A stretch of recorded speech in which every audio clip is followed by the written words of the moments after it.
The Book of Exodus. Chapter 18. Now Jethro, the priest of Midian, Moses' father-in-law, heard of all that God had done for Moses and for Israel his people, how that the Lord had brought Israel out of Egypt.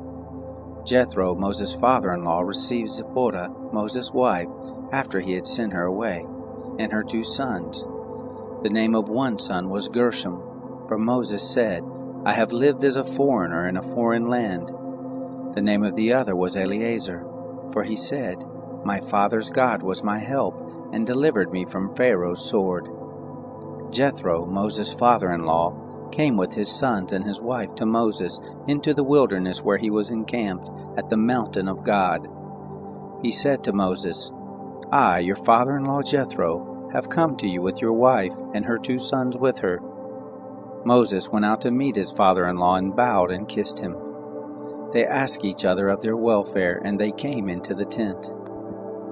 Moses told his father-in-law all that the Lord had done to Pharaoh and to the Egyptians for Israel's sake, all the hardships that had come on them on the way, and how the Lord delivered them.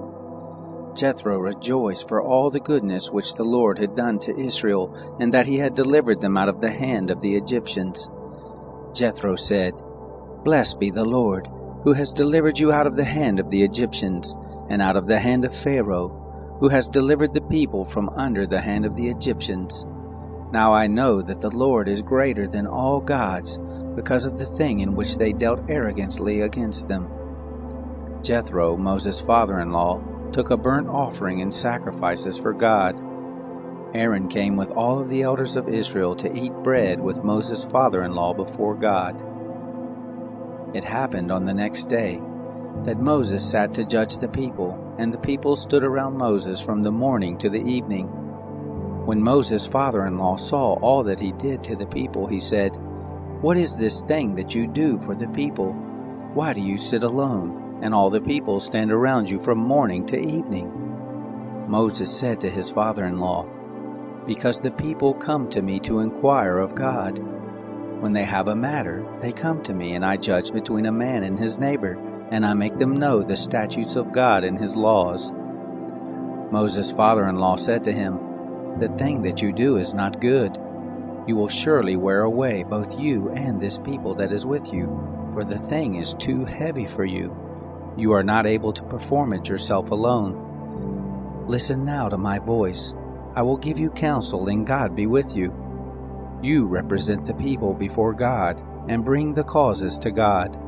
You shall teach them the statutes and the laws, and shall show them the way in which they must walk, and the work that they must do.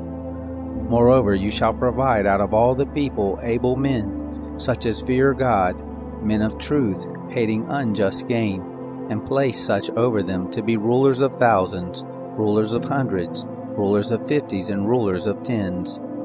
Let them judge the people at all times. It shall be that every great matter they shall bring to you, but every small matter they shall judge themselves. So shall it be easier for you, and they shall share the load with you. If you will do this thing, and God commands you so, then you will be able to endure, and all of these people also will go to their place in peace. So Moses listened to the voice of his father-in-law and did all that he had said.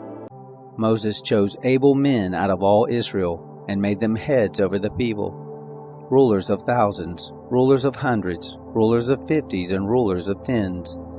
They judged the people at all times.